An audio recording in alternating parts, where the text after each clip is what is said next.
There's something there. I don't know exactly, but I'm sure that Gad and Gilead are related words, just as Judah and Yahweh are related words. These are things that interest me. I mean, these are things that I can say something like. Again, I can't tell you anything about theology, what people should conclude from all this. Anyway, so here they are. And so when they came to the circle of stones, line 10, because they were leaving Joshua's service like the troops had been dismissed. And look at that, which are in Canaanite territory. Now the circle of stones, Gilgal, isn't even part of the conquest anymore, which are in Canaanite territory.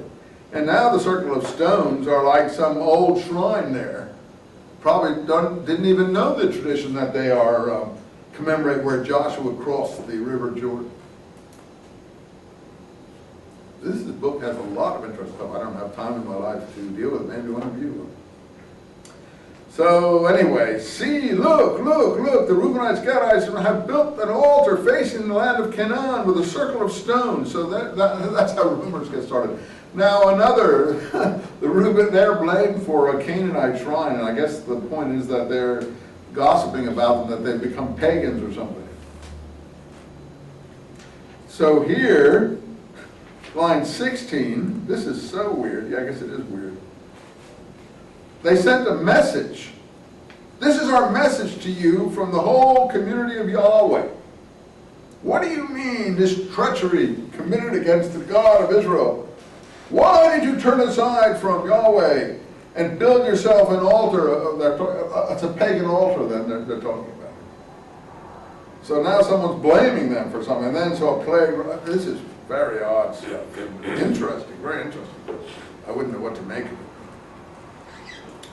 And you make us accomplices, line 19 and 20, in the rebellion by building an altar to vie with the altar of God when Achan, son of Zara, betrayed his trust.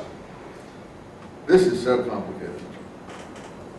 And they said, no, we're not doing this. Line 29, no, look, we have no intention of defying Yahweh or turning away from him, or vie with the altar of Yahweh wherever it happens to be at the moment.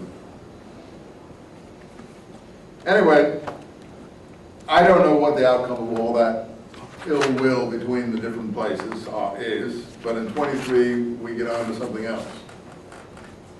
Joshua's death. He's old and advanced in years. The Lord, line 4, fought for him.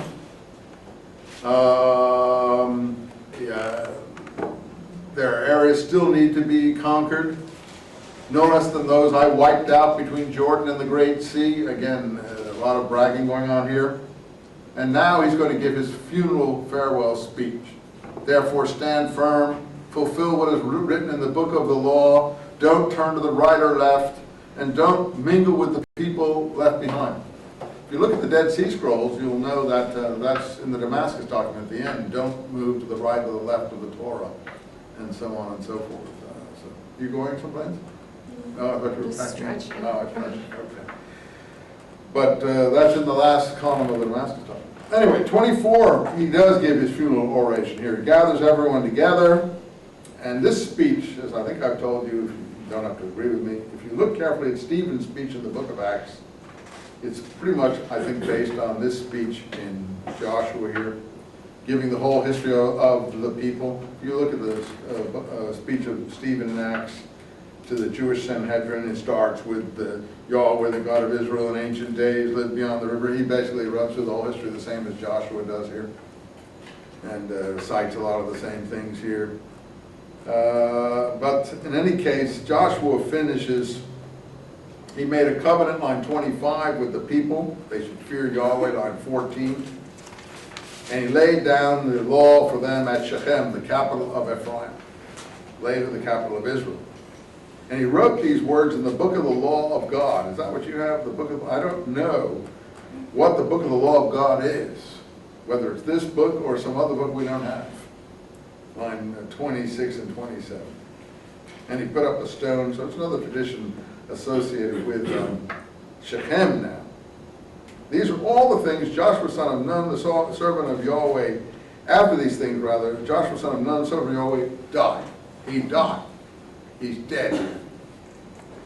Okay? He was 110 years old. They buried him, and he received his inheritance, and so on.